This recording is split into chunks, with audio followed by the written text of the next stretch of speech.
ಇನ್ನು ಹಾಸನದಲ್ಲಿ last week ಅಂದರೆ ಶುಕ್ರವಾರ ಒಂದು ಮಿಸ್ಸಿಂಗ್ ಕಂಪ್ಲೇಂಟ್ ದಾಖಲಾಗಿರುತ್ತೆ. ಏನಂತಂದರೆ ಚಿನ್ನಾಭರಣ ಧರಿಸಿದ್ದಂತಹ ಮಹಿಳೆ ನಾಪತ್ತೆಯಾಗಿದ್ದಾಳೆ ಅಂತ. ಈ ಕೇಸ್ಗೆ ಒಂದು ಟ್ವಿಸ್ಟ್ ಸಿಕ್ಕಿದೆ. ಯಾರು ಊಹಿಸಲಾಗದಂತಹ ಒಂದು ಟ್ವಿಸ್ಟ್ ಅದು. ನಾಪತ್ತೆಯಾಗಿದ್ದಂತಹ ಪ್ರಿಯಾಂಕಾ ಕುಣಿಗಲ್ನಲ್ಲಿ ಪತ್ತೆಯಾಗ್ತಾರೆ. ಅದು ಡೇವಿಡ್ ಎಂಬಾತನ ಜೊತೆಗೆ ಪತ್ತೆಯಾಗಿರೋದು ಪ್ರಿಯಾಂಕಾಳ ಪತಿಯ ಫ್ರೆಂಡೇ ಅಂತ ಈ ಡೇವಿಡ್ ಅವನ ಜೊತೆಗೆ ಪತ್ತೆಯಾಗಿದ್ದಾರೆ. ಈಗ ಇಬ್ಬರನ್ನೂ ವಶಕ್ಕೆ ಪಡ್ಕೊಂಡು ಹಾಸನ ಪೊಲೀಸರು ವಿಚಾರಣೆ ಮಾಡಿದ್ದಾರೆ. ಉತ್ತರ ಪ್ರದೇಶಕ್ಕೆ ಎಸ್ಕೇಪ್ ಆಗೋದಕ್ಕೆ ಪ್ಲಾನ್ ಮಾಡಿತ್ತಂತೆ ಈ ಜೋಡಿ. ಯುಪಿ ಮೂಲದ ಡೇವಿಡ್ ಜೊತೆಗೆ ಹೋಗೋದಕ್ಕೆ ಪ್ರಿಯಾಂಕಾ ಸಖತ್ತಾಗೆ ಪ್ಲಾನ್ ಮಾಡಿತ್ತು. 30 ಲಕ್ಷ ರೂಪಾಯಿ ಮೌಲ್ಯದ ಚಿನ್ನಾಭರಣವನ್ನು ತಗೊಂಡೋಗಿದ್ದಂತೆ ಪ್ರಿಯಾಂಕಾ ಧರಿಸ್ಕೊಂಡು. ಪೊಲೀಸರ ವಿಚಾರಣೆಯಲ್ಲಿ ಇದೆಲ್ಲವೂ ಕೂಡ ಬಟಾಬಯಲಾಯಿತು. ಅಲ್ಲಿ ಬಟ್ಟೆ, ಇನ್ನಿತರ ಬ್ಯಾಗು, ವ್ಯಾನಿಟಿ ಬ್ಯಾಗು ಎಲ್ಲವೂ ಕೂಡ ಒಂದು ಸ್ಥಳದಲ್ಲಿ ಬಿಸಾಕ್ಬಿಟ್ಟು ಕಿಡ್ನ್ಯಾಪ್ ಆಗಿರೋ ರೀತಿಯಾಗಿ ಬಿಂಬಿಸಿ ಆ ಜೋಡಿ ಏನು ಮಾಡುತ್ತೆ ಅಥವಾ ಆ ಮಹಿಳೆ ಏನು ಮಾಡ್ತಾರೆ, ಡೇವಿಡ್ ಅನ್ನೋನ ಜೊತೆಗೆ ಇರ್ತಾಳೆ. ಪೊಲೀಸರಿಗೆಲ್ಲ ಇದು ಯಾವುದೋ ಕಿಡ್ನ್ಯಾಪ್ ಕೇಸೇ ಆಗಿರಬಹುದು ಅಂಥೇಳಿ ಎಲ್ಲರೂ ಭಾವಿಸಿರ್ತಾರೆ. ಆದರೆ ಒಂದೇ ಒಂದು ಮಿಸ್ಸಿಂಗ್ ಆಗಿರುತ್ತೆ, ಮೊಬೈಲ್. ವ್ಯಾನಿಟಿ ಬ್ಯಾಗ್ ಸಿಗುತ್ತೆ, ಅವ್ರು ಧರಿಸಿದ್ದ ಬಟ್ಟೆಯ ಒಂದು ವೇಲ್ ಸಿಗುತ್ತೆ, ಸ್ಲಿಪ್ಪರ್ ಸಿಗುತ್ತೆ, ಎಲ್ಲವೂ ಸಿಗುತ್ತೆ. ಮೊಬೈಲ್ ಸಿಕ್ಕಿರೋದಿಲ್ಲ.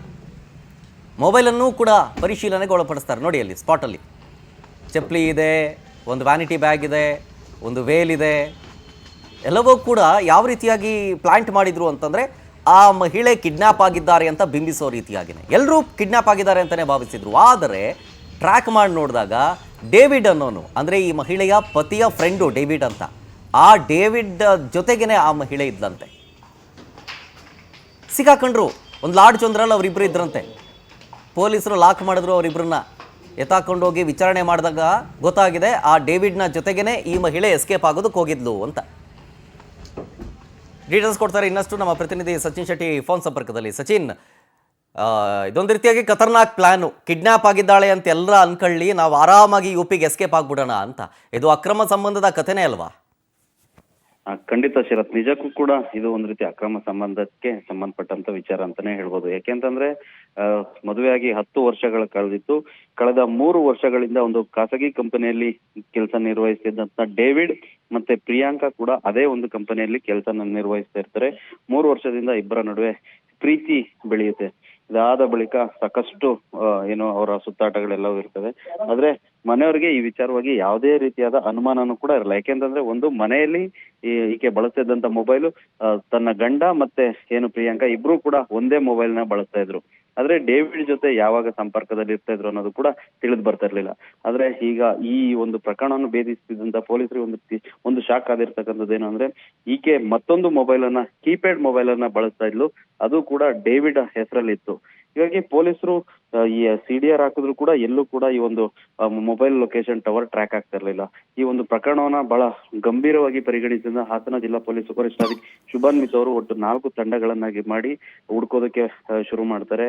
ಒಂದು ಕೊಲೆ ಆಯಾಮದಲ್ಲಿ ಹುಡ್ಕೋದಕ್ಕೆ ಪ್ರಯತ್ನ ಬಿಟ್ರೆ, ಮತ್ತೊಂದು ಕಿಡ್ನಾಪ್ ಆಗಿರ್ಬೋದು ಅನ್ನೋ ಹಂತದಲ್ಲಿ ಹುಡುಕ್ತಾ ಇರ್ತಾರೆ. ಒಂದೇ ಒಂದು CCTVಯ ಫುಟೇಜ್ ಅನ್ನ ಆಧರಿಸಿ ಏನು ಪೊಲೀಸರು ಆ ಒಂದು ವಿಡಿಯೋ ಜಾಡನ್ನ ಹಿಡಿದು ಹೊರಟಂತ ಪೊಲೀಸರಿಗೆ ಸಿಕ್ಕಿದ್ದು ಡೇವಿಡ್ ಮನೆಯಲ್ಲಿ ಪ್ರಿಯಾಂಕಾ.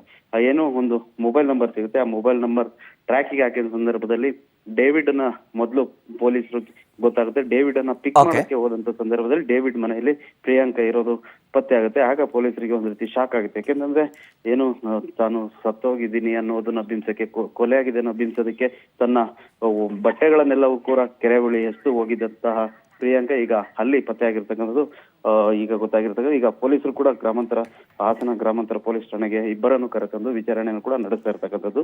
ಹೆಚ್ಚಿನ ವಿಚಾರಣೆ ನಂತರನೇ ಇನ್ನಷ್ಟು ಸತ್ಯಗಳು ಹೊರಬರಬೇಕಾದಿದೆ Sharath. Yes, thank you Sachin ಡೀಟೇಲ್ಸ್ಗಾಗಿ.